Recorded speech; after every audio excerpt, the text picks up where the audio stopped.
Kristi Noem got absolutely annihilated yesterday on live television by Congresswoman Delia Ramirez. This was really, some on Twitter posted that this was awe-inspiring.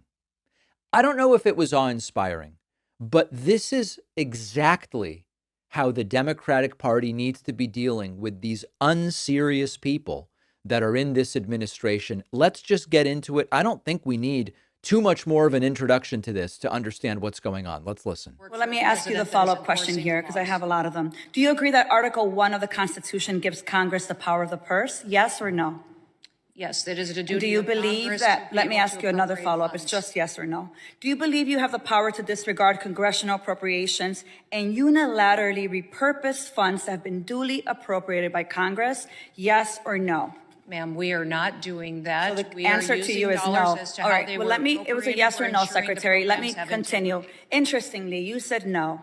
But since you've been Secretary, you have repeatedly disregarded the law. You have illegally impounded funds that Congress appropriated and that your branch of government must implement pursuant to the law.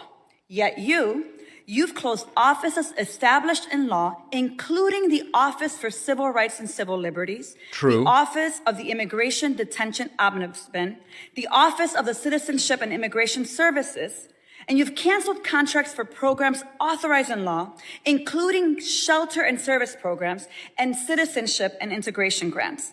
You've obstructed and roughed up members of this committee as they attempted to conduct congressional oversight, and then you vilified them. But my question is, if they were so bad, why were they allowed to go in after to conduct oversight?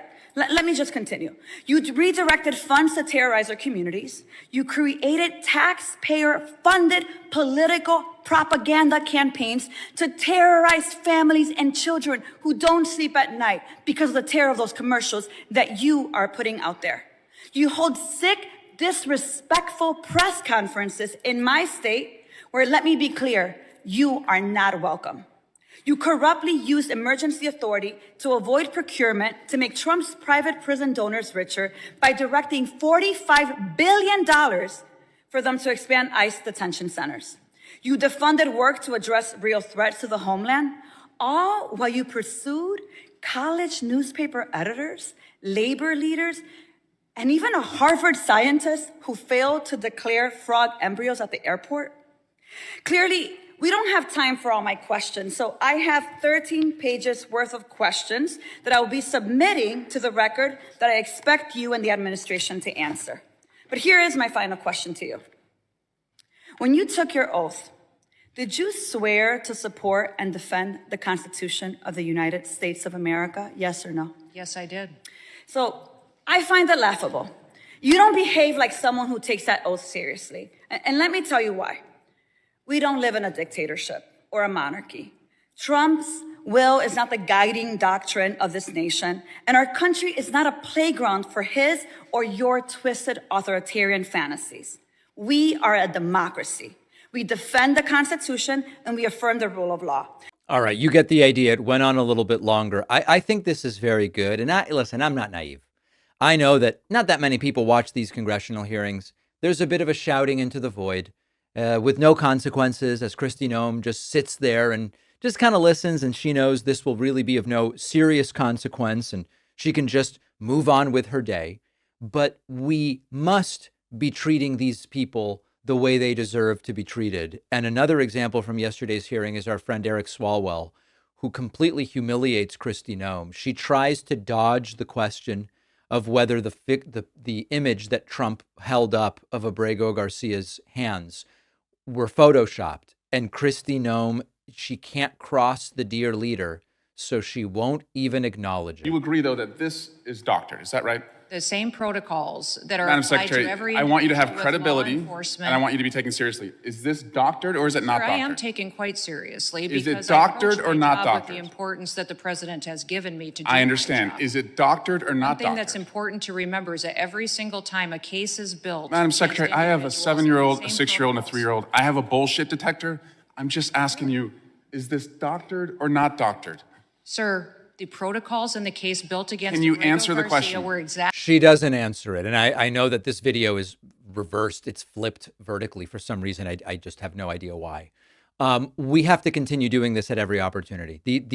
We need to treat these people as seriously as they have shown they deserve to be treated. And it's not that seriously. Eric Swalwell knows it. Delia Ramirez knows it. And hopefully we will see more of this type of discussion with these individuals. And I know it doesn't do much to convince people in the MAGA circles. I know it doesn't do much when it comes to actually changing the behavior of these people. But there is some degree to which we need to speak to them on the level where they are. And with Kristi Noem, it's, I have to ask you 4 times, can you just acknowledge this is photoshopped? And she won't. And we need to not move on from that. And hopefully we start seeing it at press briefings with Caroline Levitt and in more environments. So nice job by the members, Delia Ramirez there and Eric Swalwell. We're going to take a very quick break. I do want to make sure that you're getting my daily newsletter, which we are soon to be significantly expanding. You can sign up by emailing info@davidpakman.com and saying, hey, David, get me on that newsletter.